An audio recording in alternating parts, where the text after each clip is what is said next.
So in your case, sa bandang simula, makaka-experience kayo ng parang problema, challenge, pagsubok, no? Pero pag nalampasan nyo yan guys, swerte yung kapalit nito sa buhay nyo. So ito guys, i-mind nyo na yan sa comment section. Mind, swerte, swerte sa pera, kasaganaan sa pera, swerte sa lahat ng aspeto ng buhay. Kasi nakikita yan, no? Kitang-kita nyo naman guys, diba? Kashing-kashing.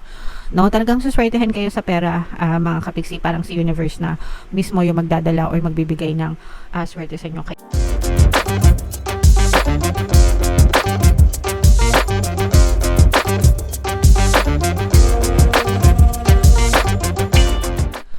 Hello guys, hello Taurus, welcome back to Pinoy Pixie Tarot. Ang pamagatang episode natin for tonight guys is first half kapalaran ngayong November, so November 1 to 15 para sa Taurus, Sun, Moon, Rising, Sign, and Venus. If in case hindi kayo nakaresonate dito guys, try nyo panoorin yung monthly Taroscope nyo for November, baka nandun yung energy nyo mga kapixie. So, by the way guys, naka-flash na sa screen nyo yung ating nasa YouTube na natin yung 2025 kapalaran nyo guys. So, kung hindi nyo pa napapanood, punta na kayo dun sa ating YouTube homepage guys. Hanapin nyo na lang yung video dun sa zodiac sa inyo mga kapiksi. So, ito yung mga mensahe sa inyo guys, mga maaari nyong ma-experience ngayong November 1 to 15. So, eternal love ito mga kapiksi. Ito yung para sa mga in a relationship natin na kapiksi. So for some of you, pwede nyo nararamdaman yung pagkakaroon ng matamis na relationship with your partner or specific person, kahit na gaano kadami kayong problema na pinagdadaanan, nananatili pa rin kayong magkasama sa isa't isa, mga kapiksi. Okay, so ito guys, i-mind nyo na yan sa comment section. Eternal love, mind harmonious relationship, ganyan. And for some of you naman, maaari naman kayong nagkakaroon ng conflict sa ibang tao, mga kapiksi. Pwedeng sa mga kaibigan nyo, kapamilya nyo, kapatid nyo, whomever guys. Pero yung conflict naman guys, sometimes nangyayari yan kasi ibig sabihin lang nun, magkaiba kayo ng preference, hindi kayo nagkasundo kasi magkaiba kayo ng preference. So pwedeng iba yung gusto nyo, iba yung gusto nila, hindi kayo nagkasundo. So, kailangan nyo lang mag-usap guys. And, pag-usapan yung pinag-awayan nyo para magkaayos kayo mga kapiksi. Okay? And, ito naman mga kapiksi, for some of you, ito naman napaka-positive nito kasi for some of you guys, pwedeng ibig sabihin nito, nabibili nyo na, no? Yung mga bagay na gusto nyong bilhin o kaya nakakapag-ipon na kayo for a certain thing or bagay na gusto nyong maabot or mabili sa buhay nyo, mga kapiksi. Ibig sabihin, nakakaangat-angat na, may means na, okay. Kumbaga dati, pinapangarap nyo lang, ngayon, naabot nyo na, mga kapiksi. At saka yung iba, kasi nga diba, sabi ko, usually pag November, December, talagang nakukuha nyo na yung mga bonus sa trabaho nyo. So, may extra kayong panggastos, ganyan. Kaya meron talagang pambili yung iba sa inyo, okay? So, hinay-hinay lang din sa paggastos, mga kapiksi. Syempre, although it's important na i-spoil din naman natin paminsan-minsan yung sarili natin, pero syempre, kurot-kurot lang din. Kumbaga, be cautious pa rin sa paggastos, guys, okay? Wise spending kumbaga, mga kapiksi. Alright, so comment down below, Taurus, if feeling nyo naka-resonate kayo dyan. So tingnan natin guys yung mga ganap sa inyo ngayong November 1 to 15. Shuffle ko to mga kapiksi. Habang sinashuffle ko to, panoorin nyo muna yung video natin regarding sa ating paano mag-manifest ng abundance video course.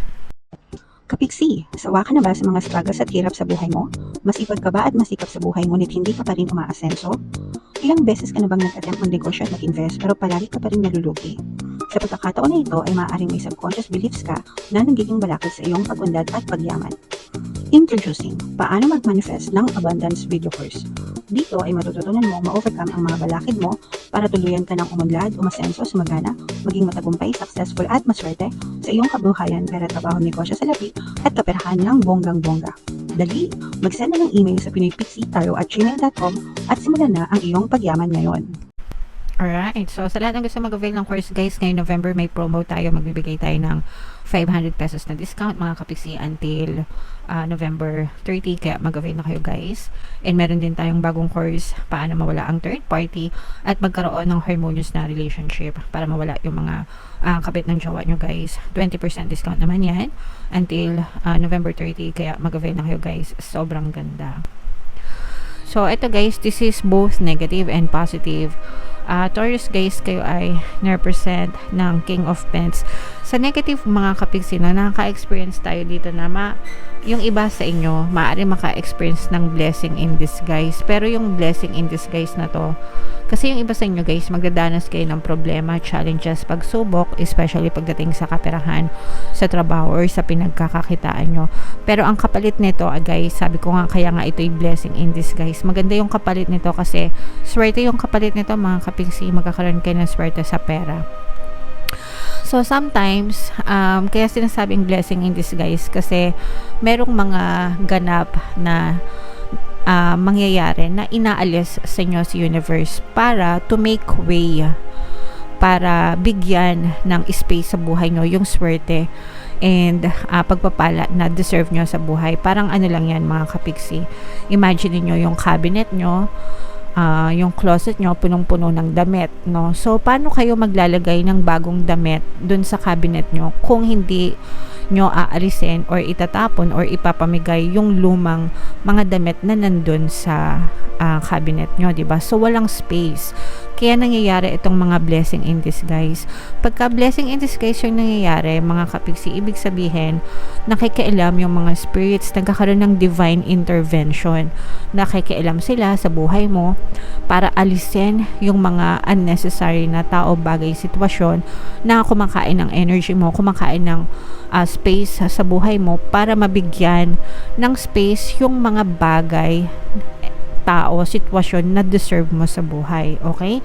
So, in your case, sa bandang simula, makaka-experience kayo ng parang problema, challenge, pagsubok, no? Pero pag nalampasan nyo yan, guys, swerte yung kapalit nito sa buhay nyo. So, ito guys, i-mind-mind nyo na yan sa comment section. Mind, swerte, swerte sa pera, kasaganaan sa pera, swerte sa lahat ng aspeto ng buhay. Kasi nakikita yan, no? Kitang-kita nyo naman guys, diba? Kashing-kashing.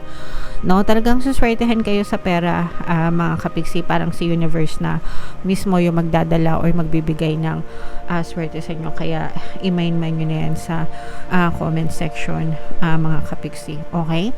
And ito din, no, bukod sa swerte sa kaperahan guys, parang ito na rin yung beginning ng journey mo, simula ng paglalakbay mo para tuparin mo yung mga pangarap mo sa buhay or abutin mo yung mga pangarap mo sa buhay.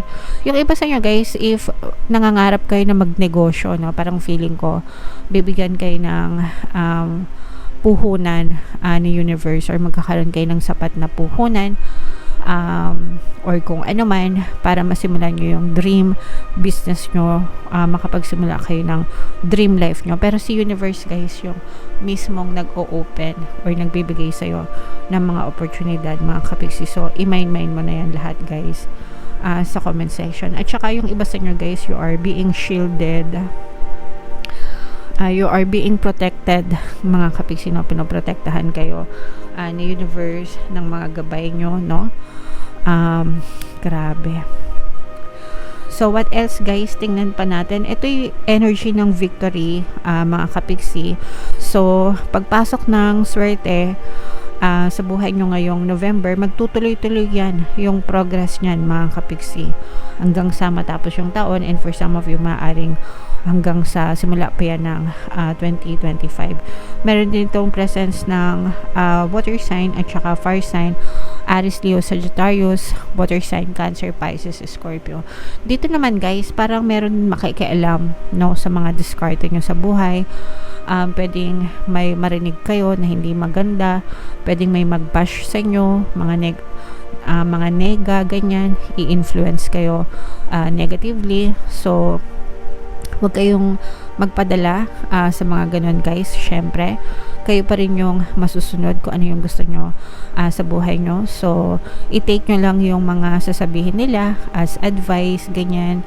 Pero at the end of the day, kayo pa rin yung masusunod sa buhay nyo. So, kailangan meron kayong lakas ng loob, guys, at paninindigan sa sarili nyo para gawin yung mga bagay na sa tingin nyo ay makakabuti sa inyo. Pero syempre, okay lang din na nakikinig tayo sa mga advice ng ibang tao, di ba? Kasi sometimes may mga perspectives sila na hindi natin nakikita. So, kung tingin mo naman ay makakabuti sa'yo, okay lang yan, mga kapiksi.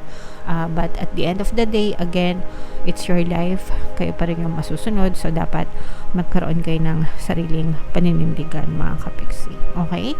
Alright. So, lahat ng to, guys, i-mind nyo yan sa comment section. Mine, blessings in disguise.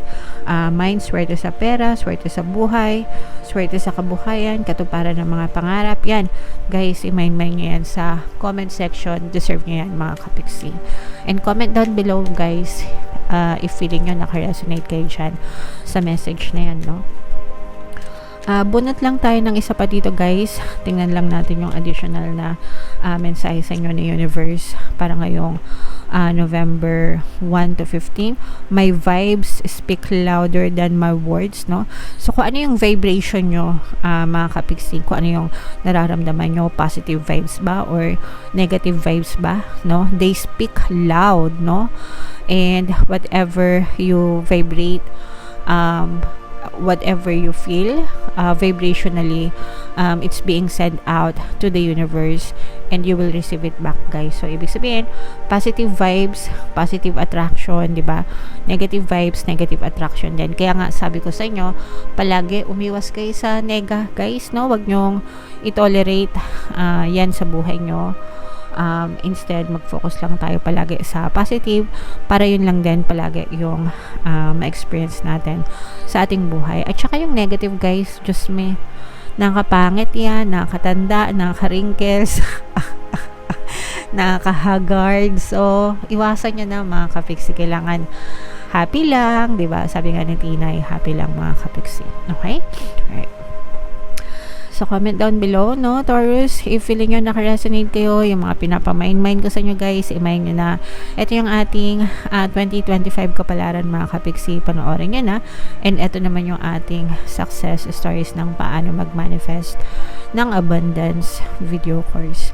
Click here to subscribe, and ito yung ating mga pampaswerte subliminals. Thank you for liking, sharing, and subscribing. See you next time. I love you all, mga kapiksi. Have a nice day. Bye-bye.